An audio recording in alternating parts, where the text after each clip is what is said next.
नमस्कार दोस्तों, आज हम साइंस और टेक्नोलॉजी के मामले में भले ही कितने आगे निकल गए हैं, लेकिन आज भी हम में से बहुत ऐसे लोग हैं जो लाइलाज बीमारियों से लड़ रहे हैं। यानी ऐसी बीमारी जिसको पूरी तरह से ठीक करने के लिए आज तक कोई भी दवा नहीं बनी है। हम ये कह सकते हैं कि ये सभी बीमारियां जानलेवा तो नहीं है, लेकिन इसका कोई परमानेंट इलाज भी नहीं है। तो दोस्तों, कोई भी बीमारी लाइलाज तब बोली जाती है जब उसे पूरी तरह से खत्म करने के लिए कोई भी दवा नहीं होती है। इसे हम इस उदाहरण के माध्यम से अच्छे से समझ सकते हैं। मान लीजिए आपका पेट खराब है, तो वह दवा द्वारा 1-2 दिन में पूरी तरह से ठीक हो जाते हैं। हो सकता है आपको इससे ज्यादा समय लग सकता है, लेकिन आखिर में आप पूरी तरह से ठीक हो ही जाते हैं। हाँ, तो दोस्तों, आज की वीडियो में हम जानने वाले हैं 10 ऐसी बीमारियों के बारे में जिसे अभी तक पूरी तरह से ठीक कर पाना संभव नहीं हो सका है। यहाँ पर पहला बीमारी है HIV यानी एड्स। दोस्तों, इस बीमारी की न तो कोई दवा है और न ही इसका कोई इलाज। इस बीमारी से बचने का एकमात्र उपाय बचाव है। दूसरा बीमारी है कैंसर। वैसे तो कैंसर को ठीक करने के लिए कीमोथेरेपी दी जाती है, लेकिन इसका कोई पुख्ता सबूत नहीं है कि ऐसा करने से कैंसर ठीक हो ही जाता है।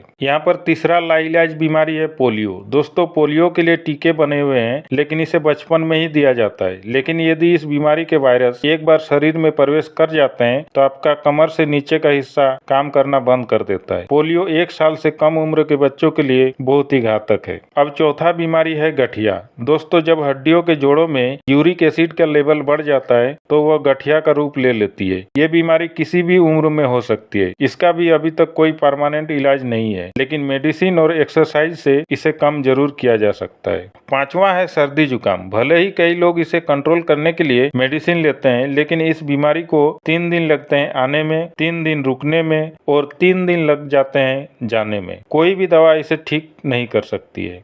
इसके बाद छठवां बीमारी है इन्फ्लुएंजा। दोस्तों, ये एक तरह का बुखार है जिसमें फेफड़ों में पानी भर जाता है। ये बीमारी महामारी बन सकती है, जैसे कि स्वाइन फ्लू और बर्ड फ्लू के मामले में हुआ था, क्योंकि ये एक दूसरे से फैलने वाली बीमारी है और इसका भी आज तक कोई मेडिसिन बनना संभव नहीं हो सका है। यहाँ पर 7वां बीमारी है अस्थमा। दोस्तों, ये सांस की बीमारी है और कभी भी पूरी तरह से ठीक नहीं हो सकती है। पेशेंट को अस्थालिन लेकर ही जीना पड़ता है। इसे ब्रीथिंग एक्सरसाइज करके कंट्रोल किया जा सकता है, लेकिन पूरी तरह से ठीक कर पाना मुमकिन नहीं है। 8वां लाइलाज बीमारी है मधुमेह यानी डायबिटीज। हालांकि ये बहुत ज्यादा घातक नहीं होती है, लेकिन ये बीमारी शरीर के कई अंगों को नुकसान जरूर पहुंचाती है। इसका सबसे पहला असर किडनी पर पड़ता है। हालांकि इसे मेडिसिन के द्वारा कंट्रोल किया जा सकता है, लेकिन पूरी तरह से ठीक कर पाना संभव नहीं है। अगला बीमारी है इबोला। दोस्तों, ये बहुत ही खतरनाक बुखार है। इस बीमारी से ब्रेन हेमरेज तक हो सकती है। ये बीमारी वायरस से फैलती है और इसका नाम अफ्रीका के एक नदी इबोला के नाम से रखा गया है, जहां ये सबसे पहले पाया गया था। इस पर बहुत सारे रिसर्च की गई है, लेकिन इसका आज तक कोई इलाज नहीं मिल सका है। इसके बाद यहाँ पर 10वां बीमारी है क्रूजफेल्ड जेकब डिजीज। दोस्तों, ये बहुत ही गंभीर बीमारी है जो नर्वस सिस्टम और कोशिकाओं को नुकसान पहुंचाती है। इस बीमारी का भी कोई इलाज नहीं है। हाँ, तो दोस्तों, आज की वीडियो में हमने जाना 10 ऐसी बीमारियों के बारे में जिसका इलाज साइंस के पास भी नहीं है। ऐसे ही और नॉलेजफुल वीडियो पाने के लिए हमारे चैनल को सब्सक्राइब करें।